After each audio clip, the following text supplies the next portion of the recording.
Pregnancy की तीसरी तिमाही आते ही अक्सर महिलाओं को सोने, उठने, बैठने, चलने में तो दिक्कत आती ही है। साथ ही गर्भाशय का आकार बढ़ने से उनकी पीठ, कमर, रीढ़ और पेल्विक में दर्द की समस्या भी बढ़ जाती है। ऐसा होने पर आपको नमस्कार दोस्तों, मैं खुशबू तोमर एक बार फिर से स्वागत करती हूँ आपका प्रेगनेंसी से रिलेटेड एक और नई वीडियो में। जहां पर आज का वीडियो एक बार फिर से उन महिलाओं के लिए बहुत ही ज्यादा यूजफुल होने वाला है जिनकी प्रेगनेंसी की तीसरी तिमाही का 7वां, 8वां या 9वां महीना रनिंग में है। क्योंकि 7वें, 8वें और 9वें महीने के दौरान ही अक्सर महिलाओं की परेशानियां थोड़ी ज्यादा बढ़ती हैं, क्योंकि इस दौरान बदलाव थोड़े से ज्यादा महसूस होते हैं, दिक्कतें भी थोड़ी ज्यादा आती है। तो इस दौरान आपको क्या क्या समस्याएं आने वाली है, क्या क्या बदलाव आने वाले हैं और इस दौरान आपको क्या सावधानियां बरतनी चाहिए जिससे कि बच्चा हेल्दी रहे, डिलीवरी भी अच्छे से हो जाए। इसके लिए आप वीडियो में अंत तक बने रहें। चैनल को अभी तक सब्सक्राइब नहीं किया है तो ऐसी ही नई नई इंफॉर्मेटिव वीडियोस के लिए आप चैनल को सब्सक्राइब करके बेल आइकन को प्रेस करना बिल्कुल भी न भूलें। तो चलिए फ्रेंड्स, बिना देरी किए हुए फटाफट से वीडियो को स्टार्ट करते हैं।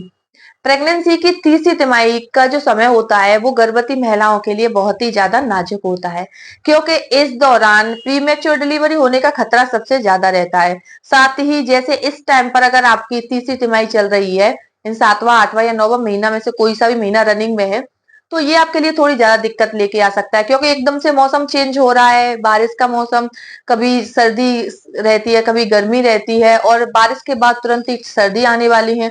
तो बदलता मौसम जो होता है ना, वो प्रेगनेंसी पर थोड़ा ज्यादा इफेक्ट डालता है, क्योंकि प्रेगनेंसी में आपकी जो इम्यून सिस्टम है वो थोड़ा वीक हो जाता है, जिससे फ्लू संबंधी जो दिक्कतें हैं, खांसी, जुकाम, बुखार, ये सारी दिक्कतें आपको थोड़ी जल्दी ही चपेट में ले लेती हैं।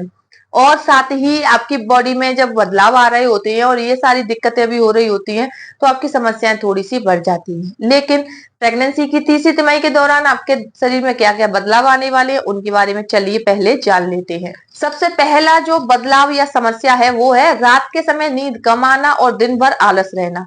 जी हाँ, आपने देखा होगा कि जैसे अभी आपकी प्रेगनेंसी रनिंग में है तो रात के समय आपको नींद कम आती है, क्योंकि इस दौरान जब पेट का आकार बढ़ जाता है तो पीठ केवल आप लेट नहीं पाती हैं, करवट लेने में दिक्कत आती है, लेफ्ट साइड या राइट साइड ज्यादा समय तक सो नहीं पाते हैं। और रात में जब नींद नहीं पूरी होती है तो दिन भर आलस, थकान, कमजोरी की समस्या बनी रहती है। तो ये समस्या थोड़ी सी ज्यादा पैनिक हो जाती है कि रात में जब सोने का मन होता है तो नींद नहीं आती, दिन में जब काम का टाइम होता है या फिर गेस्ट आ जाते हैं, जैसे फेस्टिवल्स चल रहे हैं तो गेस्ट आ रहे हैं, लेकिन हमें आलस आता रहता है, उबासियां आती रहती हैं, लेटने का, सोने का मन करता है। तो इस तरह की समस्या प्रेगनेंसी में होना वैसे तो एकदम से नॉर्मल है। अगर आपको ज्यादा दिक्कत हो रही है कि दिन में ज्यादा आलस आ रहा है, आपको दिक्कत बढ़ रही है, तो आप एक बार डॉक्टर से भी सलाह ले सकते हैं। दूसरा जो खास बदलाव या समस्या है वो है ब्लैडर पर दबाव बढ़ने से यूरिन बार बार जाना। जी हाँ, प्रेगनेंसी की तीसरी तिमाही आते आते क्या होता है कि जब गर्भाशय का आकार बढ़ जाता है तो इसका दबाव आपके ब्लैडर पर पड़ता है, जिससे आपका जो ब्लैडर है वो ज्यादा समय तक आपके यूरिन को स्टोर नहीं कर पाता है और आपको बार बार टॉयलेट जाने की समस्या हो जाती है। यानी कि हर 5 से 10 मिनट में आपको टॉयलेट करने जाना पड़ता है। जैसे ही आप टॉयलेट होके आते हैं आप पानी पीते हैं, पानी पीने के 10 मिनट बाद आपको फिर से टॉयलेट जाना पड़ता है। अगर आप टॉयलेट को होल्ड करते हैं तो प्रेगनेंसी में जैसे अगर आप प्रेगनेंसी के टाइम पर अपने टॉयलेट को होल्ड करते हैं तो इससे आपको पेल्विक में, पेट में दर्द की समस्या हो जाती है। तो प्रेगनेंसी में समस्या यही है कि एक तो यूरिन को स्टोर नहीं कर सकते, यानी कि होल्ड करके नहीं रख सकते।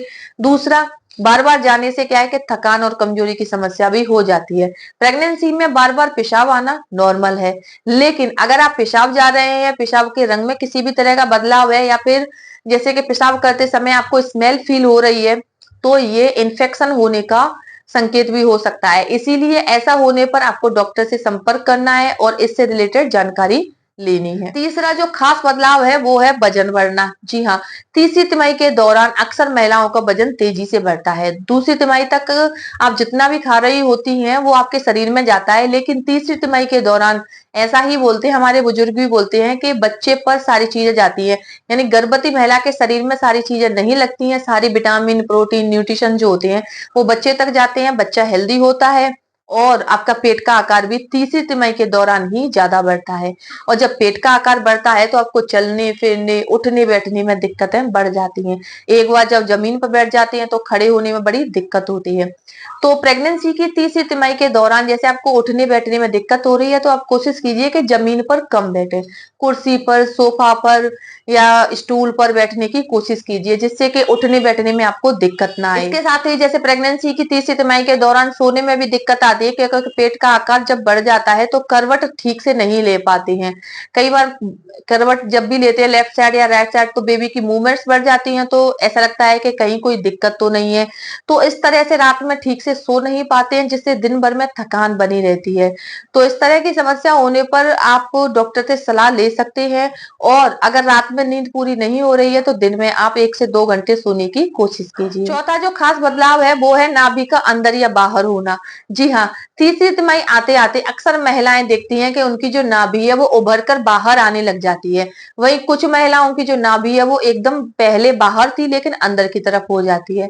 तो प्रेगनेंसी के दौरान नाभि का अंदर या बाहर होना किस बात का संकेत होता है?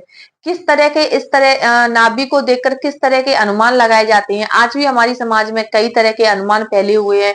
नाभि अंदर है तो लड़की होगी, नाभि बाहर है तो लड़का होगा, जबकि ये बातें सटीक तो होती हैं लेकिन कई बार ये अपोजिट भी हो जाती है, जिससे कई सारे लोग क्या है कि इन पर बिलीव नहीं करते हैं, क्योंकि इनका कोई वैज्ञानिक प्रमाण नहीं है। सटीक हो भी सकती हैं, नहीं भी हो सकती हैं, लेकिन अधिकांश केसेज में ऐसा माना जाता है कि जिन महिलाओं की जो नाभि है वो बाहर की तरफ होती है उनके लड़का होने के चांसेस ज्यादा होती हैं, क्योंकि ऐसा माना जाता है कि जो लड़का होता है वो पेट के निचले हिस्से में होता है, और जब बेबी का विकास होता है, उसकी आकार बढ़ रहा होता है, तो उसका दबाव आपकी नाभि पर पड़ता है, जिससे नाभि उभर कर बाहर आ जाती है। तो इस तरीके के कई तरह के बदलाव गर्भ में लड़का या लड़की होने के लगाए जाते हैं, लेकिन मैं एक बात आपको क्लियर बता दूं कि मेरा जो चैनल है या मेरा जो वीडियो है वो लिंग परीक्षण को बिल्कुल भी बढ़ावा नहीं देता है। ऐसा पुराने जमाने से हमारे समाज में काफी सारे मिथ प्रचलन में हैं, कई सारी बातें फैली हुई हैं जो कि प्रेगनेंसी में सही हो भी सकती है, नहीं भी हो सकती हैं। इन पर काफी सारे लोग अभी भी बिलीव करते हैं, क्योंकि मेरी प्रेगनेंसी में ये एकदम सटीक हुई थी कि मेरी नाभि बाहर की तरफ एकदम घूंघट बना हुआ था और मुझे बेबी बॉय हुआ, और अभी सेकंड प्रेगनेंसी में भी मेरी जो नाभि है उसका घूंघट फिर से बन गया है। तो अभी मुझे क्या होने वाला है वो तो डिलीवरी होने के बाद ही मैं आपके साथ शेयर करूंगी, लेकिन मेरे जो सिम्टम्स हैं वो पहली प्रेगनेंसी से काफी ज्यादा मिलते जुलते हैं।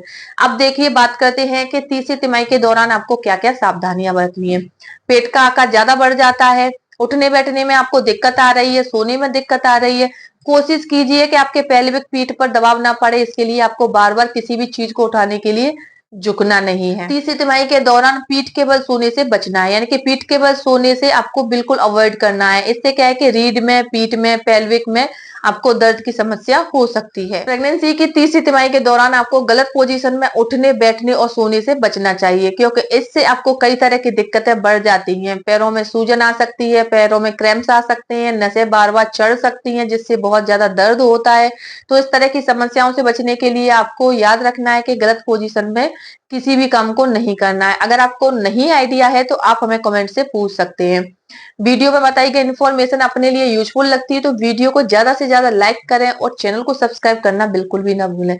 तो चलिए फ्रेंड्स, मिलते हैं नेक्स्ट टाइम, तब तक के लिए टेक केयर।